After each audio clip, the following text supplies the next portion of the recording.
Welcome to this powerful video. Today, you're going to learn something very few people in the world ever learn. The secret to understanding others without asking a single question. To see their emotions before they say a word. To know when someone is lying, just by watching how they move, speak, or avoid your eyes. This is the ability to read people like a book. And it's not magic. It's not manipulation. It's not guessing. It's psychology. It's observation. And it's one of the most powerful skills a human being can ever develop. This video is based on the international bestseller, Read People Like a Book by Patrick King, and it will completely change how you see people.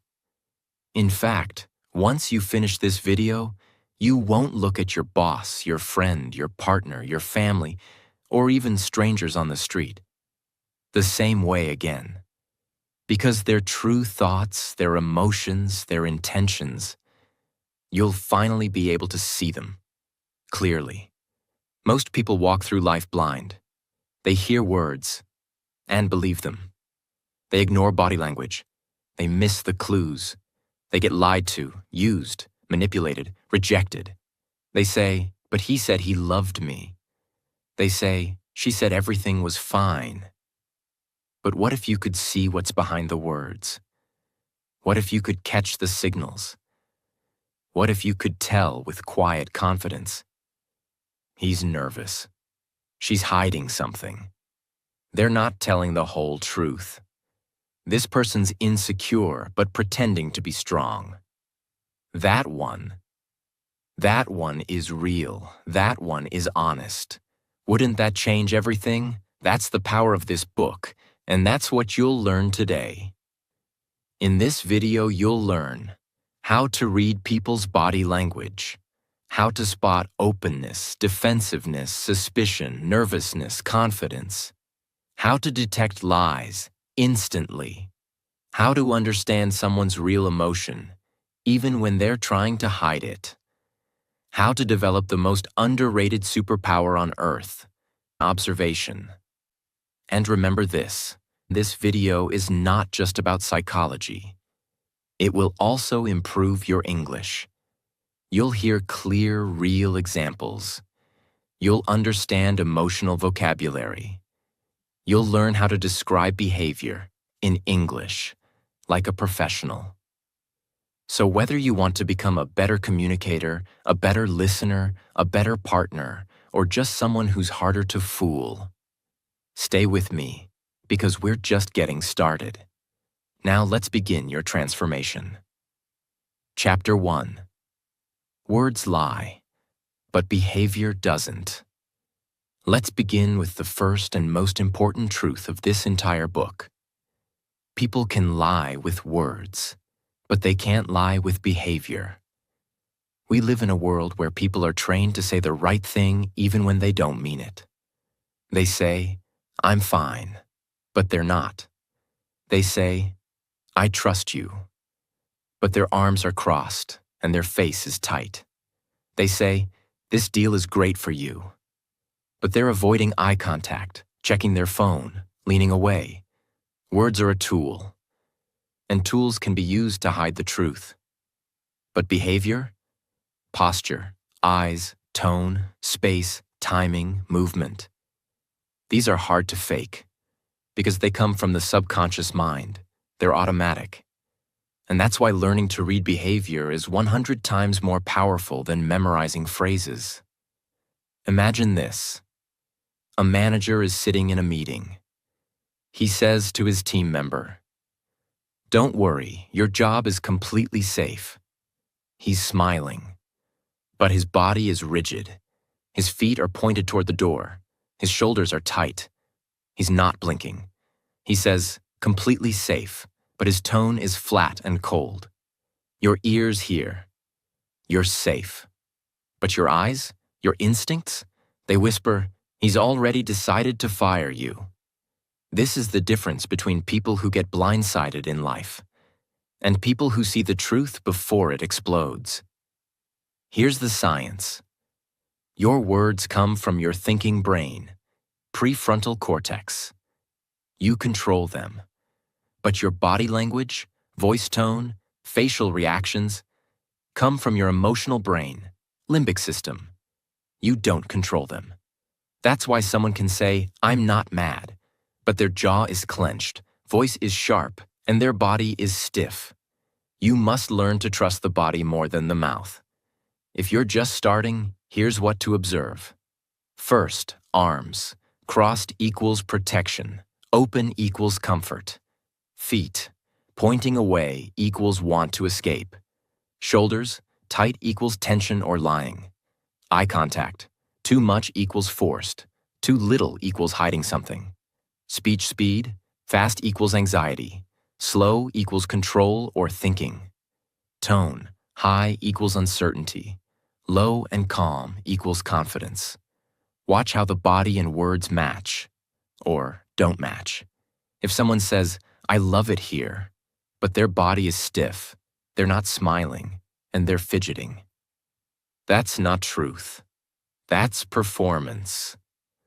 Once you understand that people are constantly communicating with their body, the world opens up. You'll see who's insecure in a job interview. You'll sense who's hiding fear on a date. You'll catch lies before they grow into betrayal. You'll feel powerful in silence, because while others talk, you'll be watching. And trust me, those who observe own the room. Words are easy to fake. Behavior is hard to hide. If you want to read people like a book, stop listening so much and start watching. Chapter 2. First impressions are silent, but loud. Let's be honest. Most people don't even know how fast their brain judges someone. It happens in less than 7 seconds, sometimes in less than 1 second. And once that impression is made, it's very hard to change. That's why this chapter is about your first superpower, the ability to see beyond first impressions and control the first impression you give too. Your brain is wired for survival. When you meet someone for the first time, your mind instantly asks, "Is this person safe? Can I trust them? Are they a threat, or can I relax? Do they like me, or are they judging me?" And guess what? They're thinking the same about you.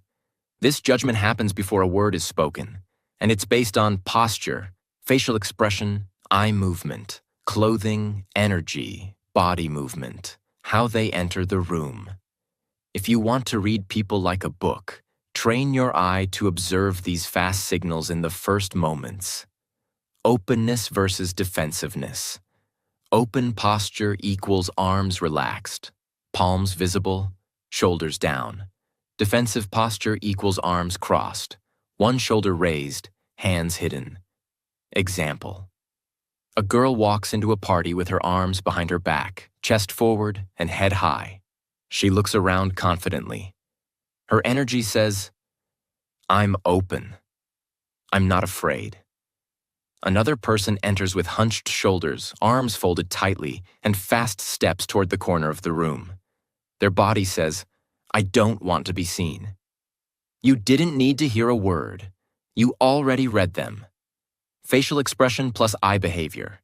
Warm eye contact plus small smile equals friendly, safe. Staring with no emotion equals dominance, suspicion. Avoiding eye contact completely equals fear, discomfort. Example. A hiring manager looks you straight in the eye, nods slightly, and smiles gently. He's giving you a signal of welcome. Another interviewer looks at your resume the entire time and avoids looking at you directly. They're unsure, maybe even not impressed. This tells you how they see you before they speak. Physical space and entry movement. Do they walk in with relaxed strides or fast, nervous steps? Do they claim space or shrink into it? Do they pause, look around, or rush to escape? Imagine. Someone enters a room slowly, shoulders back, and scans the room with a relaxed face. That person is confident. Another enters quickly, walks fast, clutches their phone tightly, and heads for the back of the room. That's anxiety trying to disappear. Once you learn to read first impressions, you'll understand people's inner states without asking. You'll detect insecurity hiding behind fake confidence.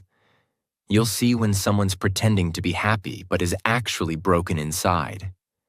You'll stop being manipulated by charm, performance, or forced smiles. Because now you don't just look at someone. You read them. First impressions happen fast and reveal a lot. Don't just hear how someone introduces themselves. Watch how they arrive, because their energy speaks louder than their words. Now let's go deeper. What if you could make accurate judgments in just 2 seconds, based on tiny, subtle behaviors? That's the next level. And that's what Chapter 3 is about. Chapter 3. Thin Slicing. How to read people instantly. This is where the book becomes truly mind-blowing.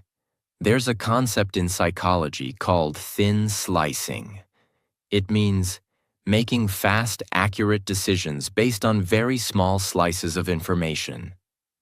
In other words, reading someone within seconds of meeting them, based on a single gesture, a single tone, a single look, a micro-reaction on their face, or even the way they answer one simple question.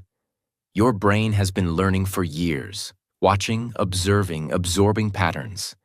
You can now make incredibly fast decisions about someone's honesty, confidence, nervousness, threat level, interest or boredom, insecurity or dominance, all without conscious thought, but only if you train yourself to trust what you see and interpret it correctly. Job interview. Example, you ask the candidate, "Tell me about a time you failed." Candidate A pauses too long, looks to the left, says, "I'm not sure. I've never really failed." Fake smile, voice high-pitched. Candidate B smiles slightly, nods thoughtfully, says, "Yeah, in my first job, I missed a deadline because I was afraid to ask for help." Who's more trustworthy? Even though it was one question, the first person revealed defensiveness, insecurity, possibly dishonesty, all within 10 seconds. Relationship example. You ask someone on a date, "Do you want to meet again?" They say, "Sure." But their face tightens, they look away, and their voice drops. Your logic hears "sure," but your instincts say, "They're done with me." That's thin slicing, and it's almost always correct. If you're emotional, angry, desperate, or afraid, your judgment is clouded. But when you're calm and observant, when you're silent and present, you will start seeing people with scary accuracy.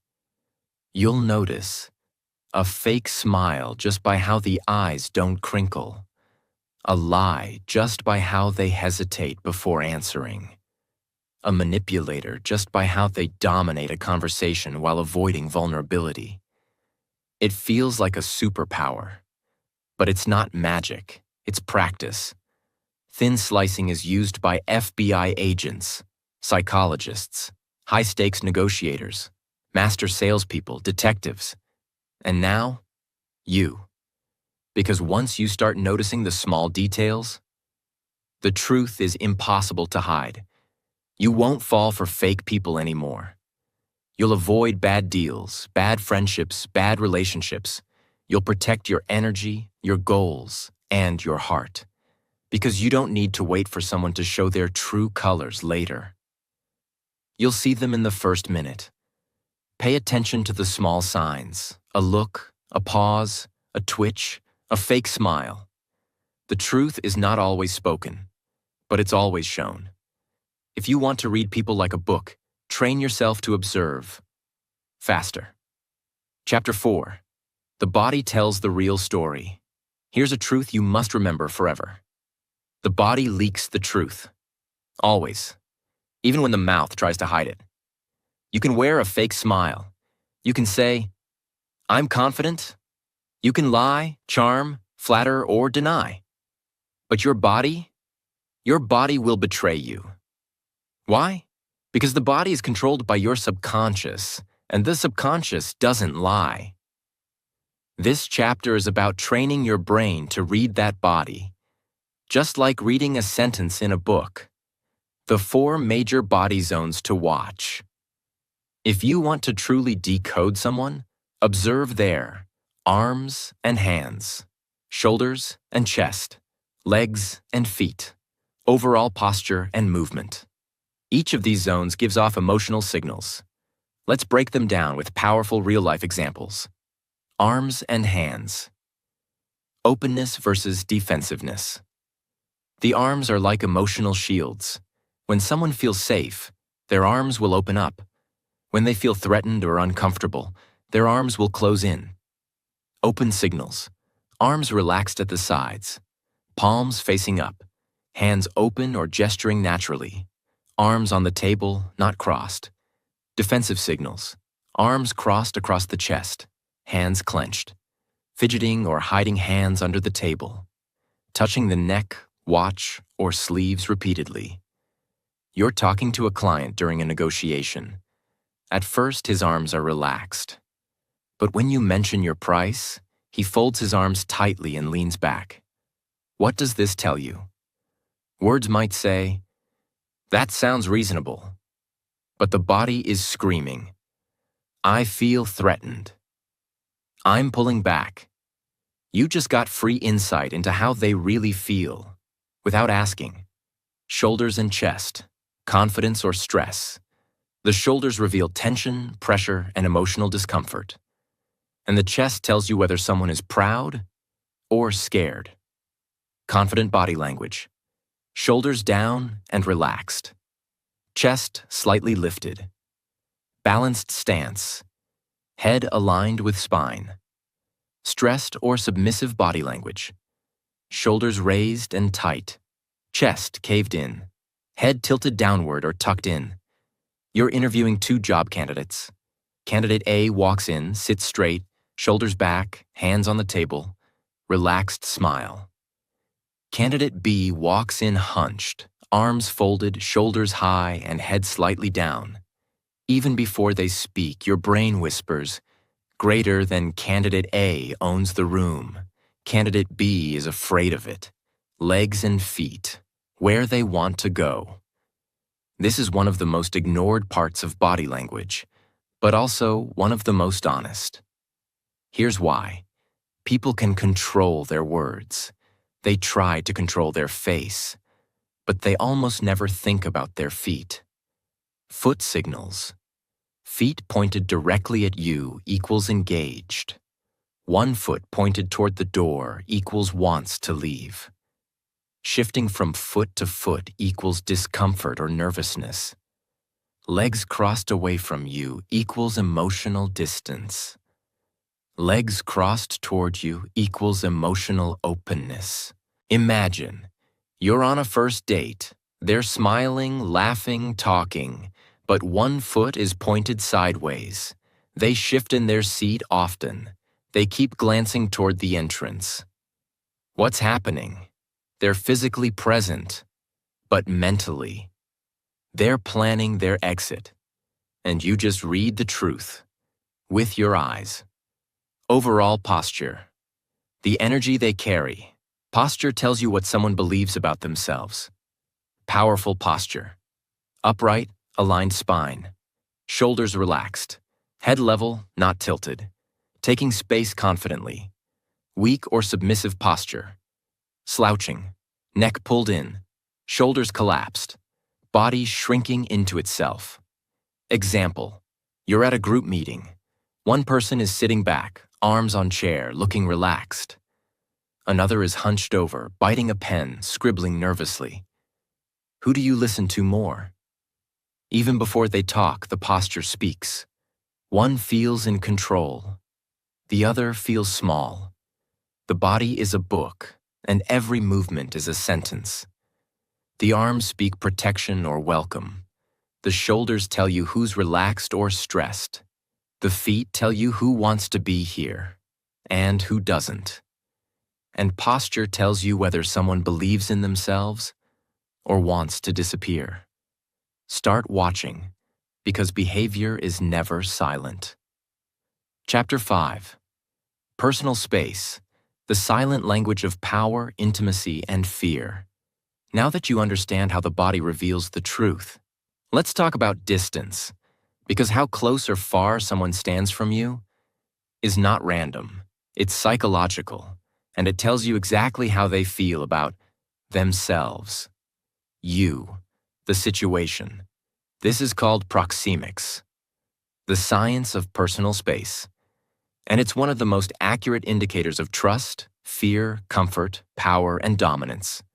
According to psychology, there are 4 major zones. 1. Intimate space, 0 to 18 inches, used only for romantic partners, close family, lovers. If someone enters this space without permission, it causes discomfort or fear. 2. Personal space, 1.5 to 4 feet, used for friends, close colleagues. This is the most comfortable space for deep, real conversations. 3. Social space, 4 to 12 feet, used for acquaintances, formal events, strangers. Safe, neutral, watch for how long someone stays here before moving closer. 4. Public space, 12 plus feet, used for speeches, strangers, conflict zones. Distance equals separation, emotional or physical. What their distance says. Someone standing too close too soon equals aggressive, controlling, or lacking awareness. Someone standing too far for too long equals distant, unsure, emotionally closed. Someone slowly closing the gap equals building trust. Someone suddenly stepping back equals discomfort, fear, emotional shutdown. For example, you're meeting a new business partner. They greet you warmly but stay 3 to 4 feet away, neutral, respectful. As the meeting progresses, they slowly lean in, joke, and even tap your arm lightly. They've shifted from social space to personal space. This means trust is increasing. But if you say something challenging and they step back immediately or cross their arms, you just triggered fear or resistance, and they're creating emotional distance too. Warning: violating personal space equals emotional damage. Ever had someone stand too close too fast? It feels like they're attacking your energy. It doesn't matter if they're smiling. Your brain screams, greater than back off. You're not welcome here yet. This is why reading space is just as important as reading words. Distance is not just physical. It's emotional. When someone moves closer, they're opening up. When someone steps away, they're protecting themselves. You don't need to ask, do they trust me? Just watch the space between you. Chapter 6. The eyes. The mirror to the mind. There's a reason people say, look me in the eye. Because the eyes are the only part of the body that can't lie for long. You can fake a smile. You can say kind words. You can even pretend to laugh. But your eyes will always reveal your true emotions. This chapter will teach you how to read eye contact the right way, understand eye movement and blinking, spot lies, attraction, fear, confidence, and shame just by observing the eyes. Let's start with the basics. Eye contact, connection or control. Eye contact is one of the most misunderstood things in communication. Some people think more eye contact equals more honesty, but that's not always true. Here's the truth. Too little eye contact often means fear, lying, insecurity, shyness, guilt. Too much eye contact can mean trying too hard, hiding something, dominance, manipulation. Natural eye contact means relaxed confidence, openness, truth. Watch not just how long they look at you, but how they look at you. Imagine. You ask your friend if they're okay. They say, "I'm fine," and look straight into your eyes without blinking. It looks intense, almost forced. You feel something's off. That's your brain picking up that the eye contact isn't natural. It's controlled. They're trying to convince you, not connect with you. Pupil dilation. Hidden emotion. Pupils are the black center part of your eye. They get bigger when you're emotionally aroused, attracted to someone, excited, scared, or in low light. They get smaller when you're angry, cold, closed off, thinking analytically. If someone's eyes dilate when they look at you or talk about something, they care about it emotionally. If their pupils shrink, they're shutting down emotionally or feeling resistance.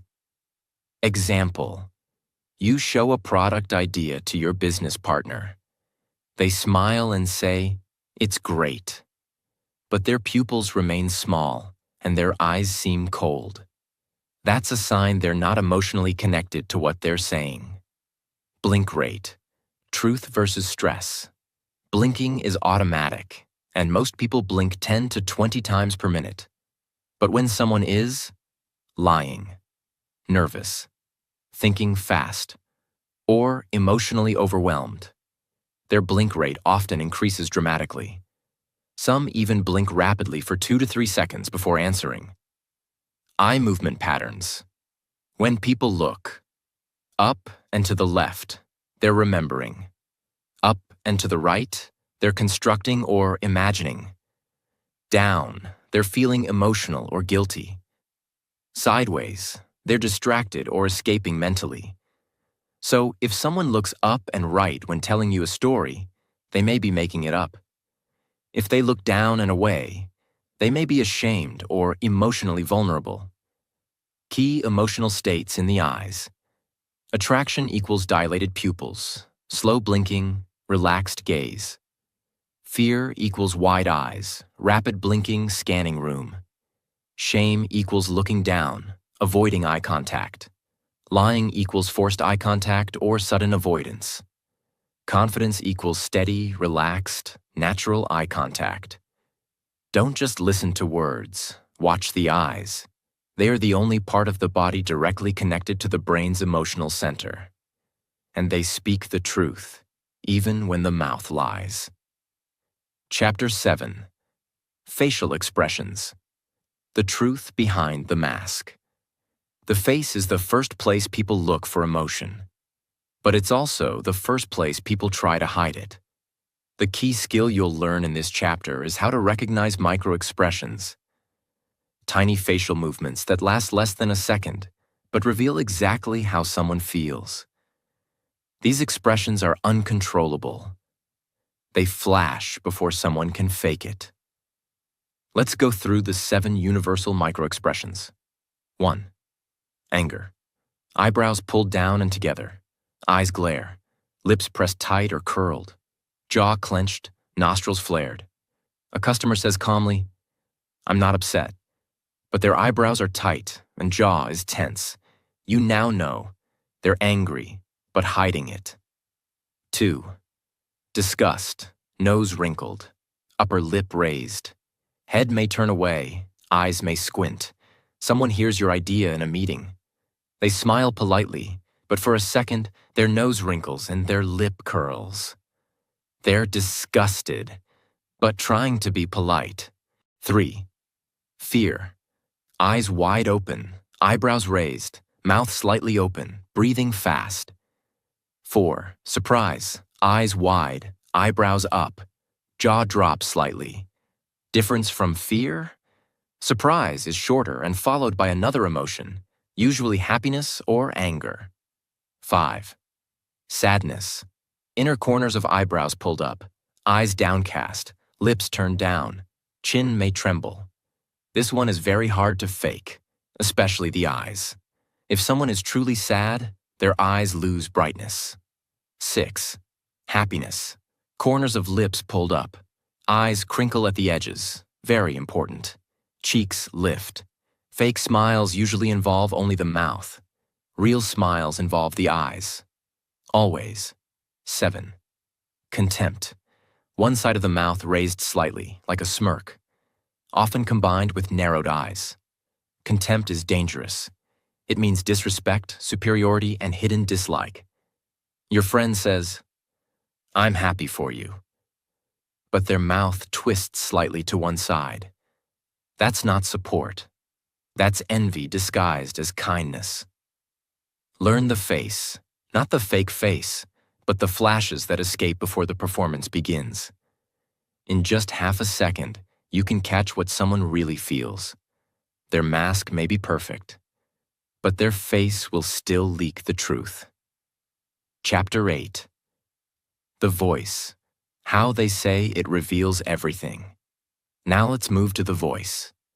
One of the most powerful, subtle, and accurate tools for reading people. Because how people say things is often more important than what they say. This chapter will show you how to read tone, pitch, volume, speed, pauses, breathing patterns, and emotional energy in speech.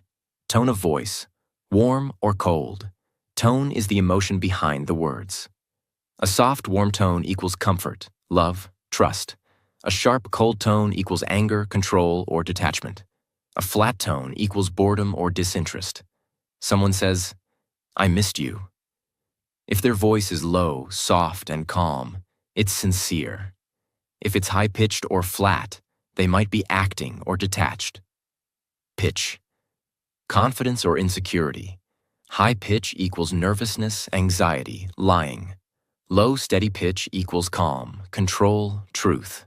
People often raise their pitch when scared, especially when lying under pressure. Volume, dominance or submission. Loud equals confidence, dominance or aggression. Quiet equals insecurity, politeness or fear.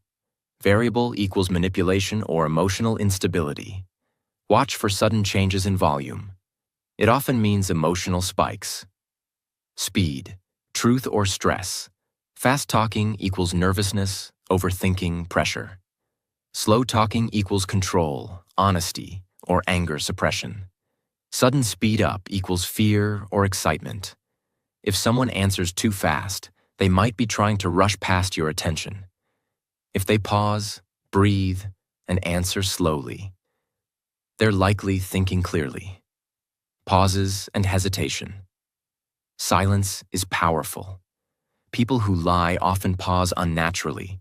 People who are confident use silence to their advantage. You ask, "Why didn't you tell me this before?" They pause for 4 seconds and then say, "I didn't think it mattered." That pause tells you the truth. They knew it mattered. They were just figuring out what to say. Breathing and sighs. Heavy breathing equals stress. Sighing equals frustration or exhaustion. Short breaths equals anxiety or fear. Deep, slow breaths equals calm, emotional control. You don't need a lie detector. You already have one. Your ears. If you slow down and listen to how people speak, you'll begin to hear their heart, not just their words. Chapter 9. Speech patterns. Word choice never lies. At first glance, you might think body language is more important than speech. But if you listen closely, not just to what someone says, but how they say it, the structure of their sentences, the words they repeat, the details they avoid, you'll discover their inner world. This chapter shows you how people's speech habits expose their mindset, reveal their emotions, and often contradict their body language. If someone's behavior and speech don't match, that mismatch is your clue. Let's break it down. Over-explaining. When people feel nervous, guilty, or insecure, they talk too much. They give unnecessary details to sound convincing. But in reality, they're trying to hide something or overcompensate. You ask, "Did you send the email?" A confident person will say, "Yes, I did." around 2 p.m., but a nervous person might say, yeah, I sent it. I was actually just checking my inbox and realized I hadn't sent it yet, so I opened it and double-checked everything, and I even made sure the attachment was there. Then I hit send all that extra talking. It's not information. It's anxiety leaking through words. Repeating the question. When people repeat your question before answering, it often means they're buying time or trying to control their answer. You say, "Did you take the money?" And they respond, "Did I take the money?" Pause. Then, "No, I didn't." That delay, that mirror, is not natural. It's mental editing. Honest answers don't need repetition. They just come out. Avoiding I statements. People who are lying or emotionally distant often avoid saying I. They'll say, "It got done," instead of "I did it." Mistakes were made, instead of "I made a mistake." That's just how things turned out, instead of "I caused this." If someone always removes themselves from the story, they may be hiding guilt, afraid of blame, emotionally disconnected. Language becomes a shield, and you're trained to see it now. Abrupt changes in tone or style. You're talking normally, then suddenly, their voice flattens. They become robotic. Their sentences get shorter. The words get safer. It means they've entered emotional defense mode. Their mouth is speaking, but their brain has shut the door. You're talking to your partner about vacation plans. Then you ask, "Have you talked to your ex recently?" They instantly go from playful to, "No, why would I?" Watch for that emotional shift. That's when the truth gets hidden. Word filters. To be honest, and honestly. When someone begins a sentence with, "To be honest, honestly," if I'm being real, ask yourself, what were they being before this sentence? These are verbal flags. Not always lies, but often signals that they're now shifting. From fake to real or from real to fake. It's your job to notice the moment. Words don't just carry meaning.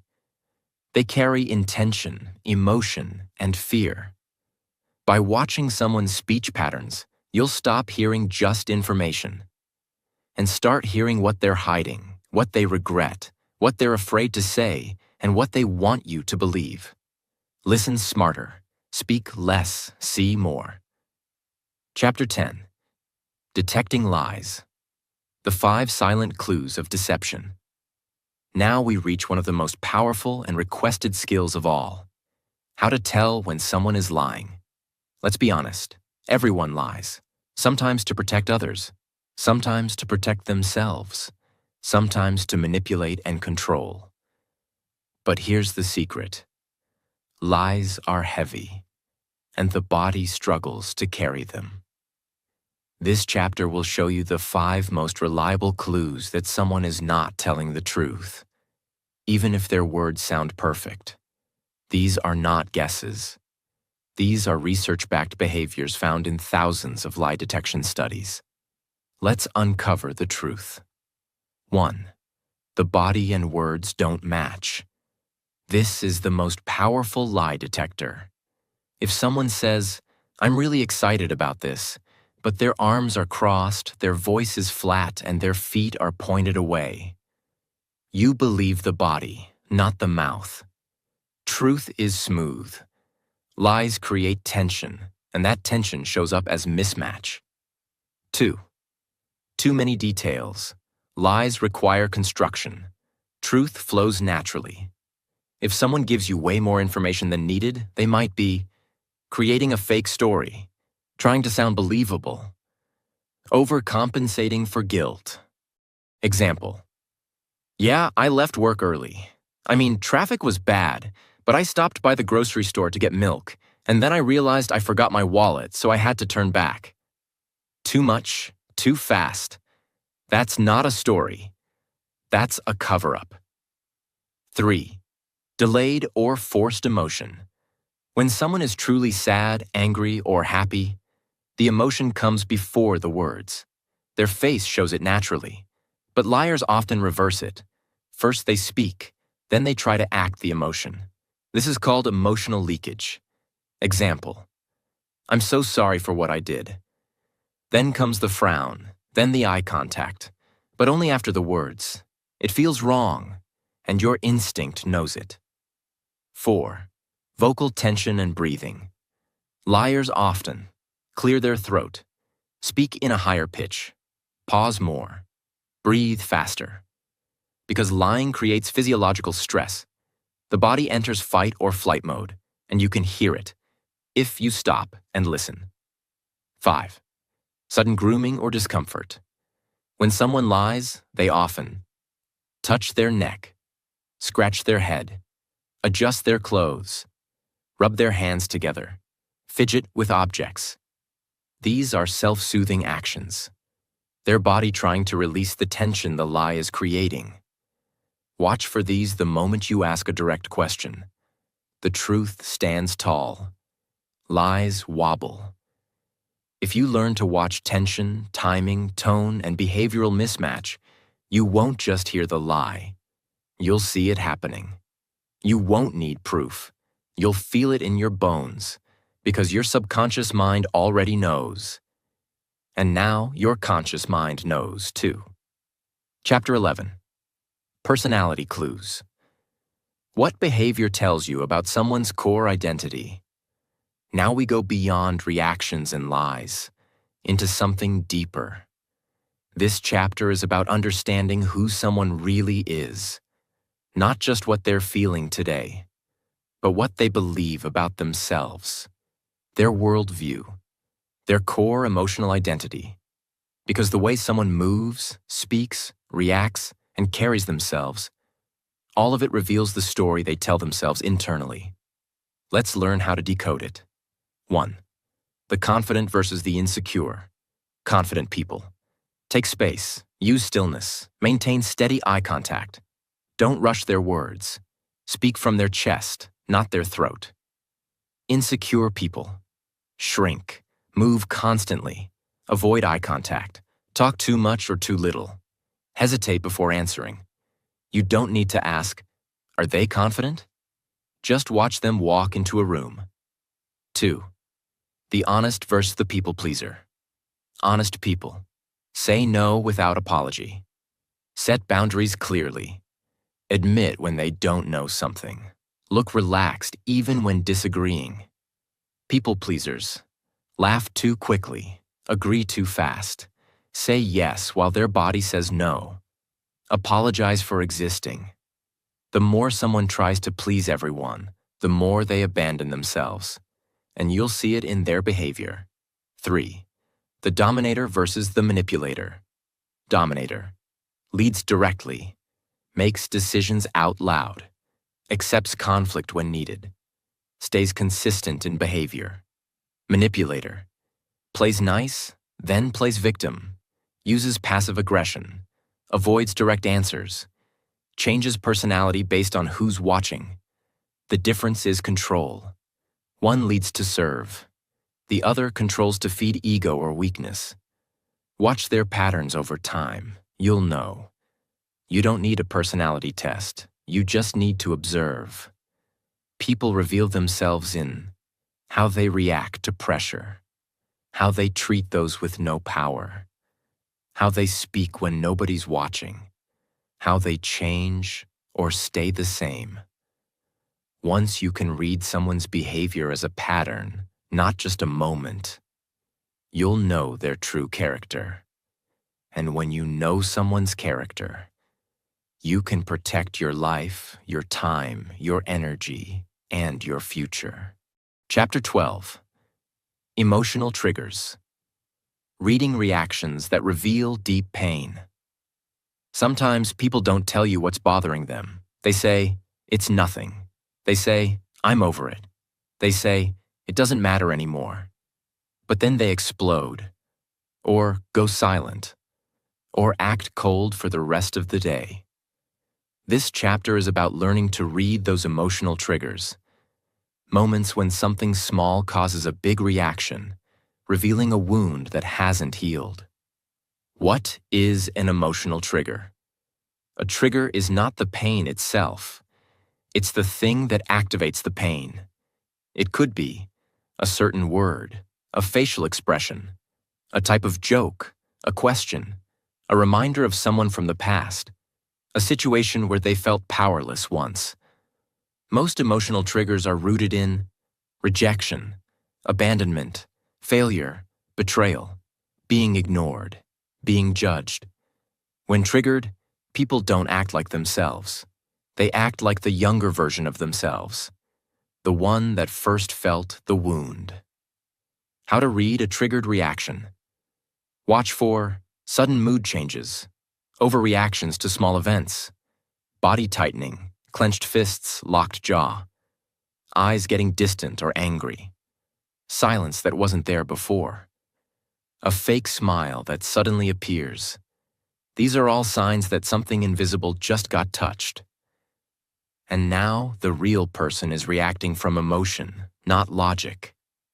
Imagine, you say during a conversation, "I just think you could have handled that better." Your friend instantly shuts down, stops talking, and avoids eye contact. You didn't insult them, but you accidentally touched their wound, maybe from years of being told they were never good enough. They weren't reacting to you. They were reacting to all the moments in their past where they felt judged. Understanding this can prevent conflict, build empathy, give you massive emotional intelligence. How triggers reveal true emotional history. People's triggers will tell you what they haven't healed from, what they deeply fear, what they secretly desire, where their emotional walls are. For example, a person who gets angry when ignored is probably afraid of abandonment. Someone who hates criticism likely fears not being enough. A person who jokes too much during serious conversations may be afraid of vulnerability. Watch how people react to the smallest things, because it's in those moments, when their voice shifts, their body freezes, or their mood flips, that you'll see the real story they've been carrying. Emotional triggers don't lie. They don't ask for permission. They simply reveal. This chapter teaches you not just how to read people, but how to understand their emotional past. And when you understand someone's past, you stop fighting the person in front of you. You start connecting with the pain behind them. Chapter 13. Group Dynamics. Understanding social power, silence, and energy. We've learned how to read individuals. But what happens when there are multiple people in a room? This is where things get more complex and more powerful. This chapter is about learning to read. Group power dynamics. Unspoken leadership. Who is dominant? Who is submissive? Who is fake? How people behave when others are watching. How silence and body language change based on who's around. This is the difference between being socially smart and being socially blind. The room within the room. Every group has a hidden structure. You'll almost never hear it spoken, but you can always see it. Who sits at the center of the group? Who talks the most? Who interrupts without fear? Who everyone turns to after someone speaks? Who laughs first and who watches before laughing? Who avoids eye contact and who makes too much of it? These clues reveal who holds power, who craves attention, who is being ignored, who is afraid to speak, who dominates through presence, not volume. In a team meeting, one person barely speaks, but whenever they nod or comment, everyone listens. Another person talks constantly, but nobody reacts. One has power. The other is just noise. Group dynamics are never about volume. They're about respect, presence, and positioning. In groups, the most powerful people are often the most quiet. They don't need to prove themselves. They don't speak unless it matters. Their body language says, "I'm in control. I don't chase approval." Meanwhile, those who feel invisible often fidget, interrupt, talk too fast, make jokes when silence appears. Look for validation through the group. You don't need to judge this, just observe it. Power is not always loud, but it's always noticed. In a group, people try to fit in, hide weakness, perform for status, imitate the dominant person, pretend to be confident when they're afraid. Watch how someone behaves when they're with friends, with authority, with strangers, with people they're trying to impress. People change masks. And when you know what to look for, you'll see the mask before they even wear it. Every room tells a story, without words. The group dynamic shows you who they admire, who they follow, who they pretend to like, who they quietly fear, and who they want to become. Don't just listen to what people say in groups. Watch what the group allows, because in silence, laughter, eye contact, and posture, the real power structure is always visible. Chapter 14. Training the Observer's Mind. How to see everything without saying anything. Now we reach the chapter that changes your life. Because up until now, you've been learning techniques, skills, and cues. But this chapter teaches you a mindset, a way of seeing, a new identity. It's the observer's mind, the ability to walk into any room, any situation, any conversation, and see what others miss. Observation is a superpower. People who observe deeply, speak less, understand more, avoid drama without saying a word, detect danger before it shows, build better relationships, create stronger businesses, protect their energy and peace. Most people don't listen. They wait to speak. They react. They defend. They talk to win. But the observer? The observer sits quietly, listens fully, watches without judgment, learns everything. How to train the observer's mind? 1. Slow down your reactions. Don't rush to respond. Let silence reveal. The longer you pause, the more they reveal themselves. 2. Notice patterns, not just moments. Don't judge someone for one action. Watch for repeated behaviors. Patterns equals truth. 3. Use curiosity, not judgment. Ask, what is this person really trying to say?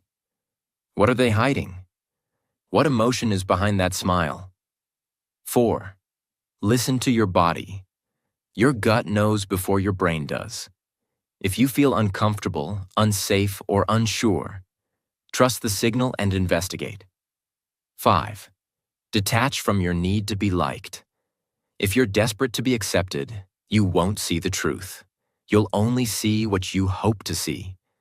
But if you're calm, clear, and grounded, people will show you exactly who they are. Example: you meet someone new. They're charming, funny, confident, loud. Everyone seems to love them. But something in you feels off. So you stay quiet. You watch. Over time, you notice. They interrupt others often. They only talk about themselves. They never apologize. They change personalities depending on who's nearby. That charm was performance. But because you observed without jumping in, you saw the actor behind the act. This is your power now. Don't chase attention. Chase truth. Train your eyes. Train your ears. Train your gut. And soon, you won't just read people like a book. You'll read the whole room, the whole energy, the whole truth, without saying a single word. Chapter 15. Deep psychology. What drives people more than logic? You've come a long way.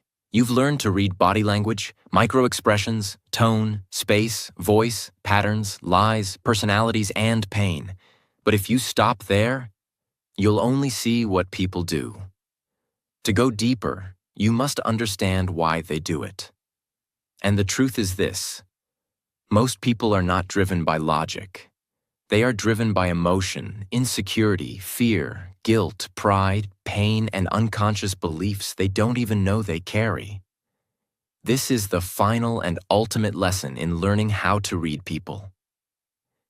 You must learn to read what controls them.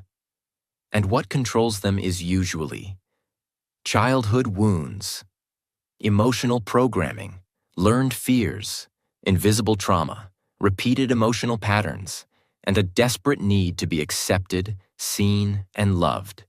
Let's break it down. 1. People want to feel significant. This is one of the strongest emotional needs in the world. Whether someone is loud, quiet, controlling, shy, funny, fake, powerful, behind almost every behavior is a deep craving to feel important, even for a moment.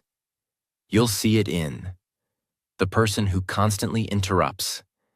They're terrified of being forgotten. The one who brags nonstop. They feel like they've never been enough. The one who says, "I don't care what people think." Often they care the most. The one who agrees with everything. They're scared of being rejected. The one who flirts with everyone. They just want to feel worthy of love. Underneath the mask is always the same pain. Am I enough? And every behavior is an attempt to answer that question. 2. People are ruled by fear, even when they pretend to be brave. We all want to believe we're strong, logical, and in control. But underneath, most people are scared. Scared of failure, scared of embarrassment, scared of being judged, scared of being alone, scared of losing control, scared of not being good enough. So instead of saying, "I'm scared," people behave in strange ways. They avoid responsibility. They attack others first. They pretend to be confident. They stay busy so they never feel. They criticize, gossip, or compete to hide their own insecurity. When you understand this, you stop taking people's behavior personally. You start seeing the pain that's running the show. A boss keeps shouting at his team, always blaming, never appreciating. To others, he seems arrogant. But to you, with this final lens, you see it clearly. He's not strong. He's not confident. He's just a scared man pretending to be powerful, because deep down he feels invisible. That understanding doesn't make him right, but it makes you powerful. Because now you're not reacting. You're reading. 3. Every behavior is a strategy for an emotion. If someone always criticizes others, it's a strategy to feel superior, avoids confrontation.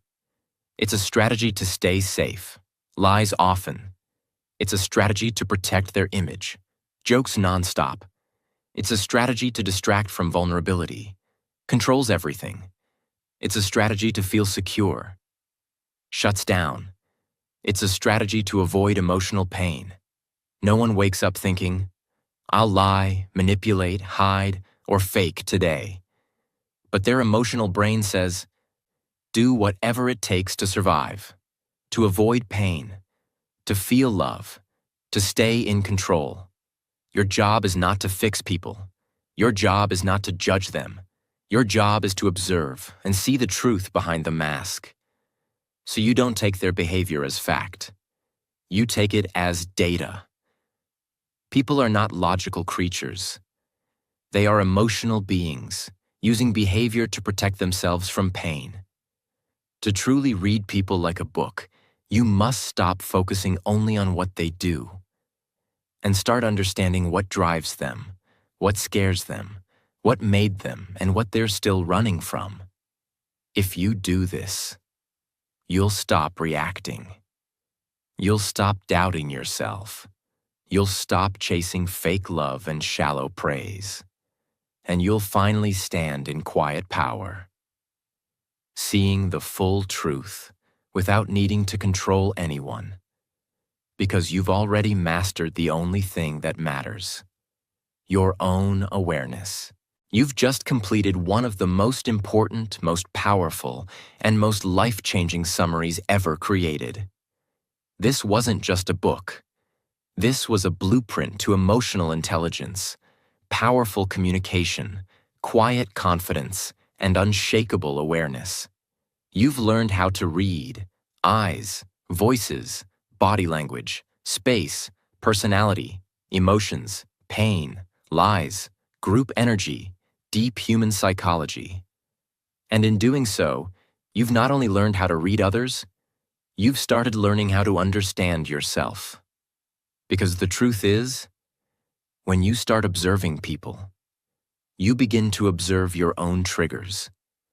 When you stop reacting to others, you stop reacting to yourself.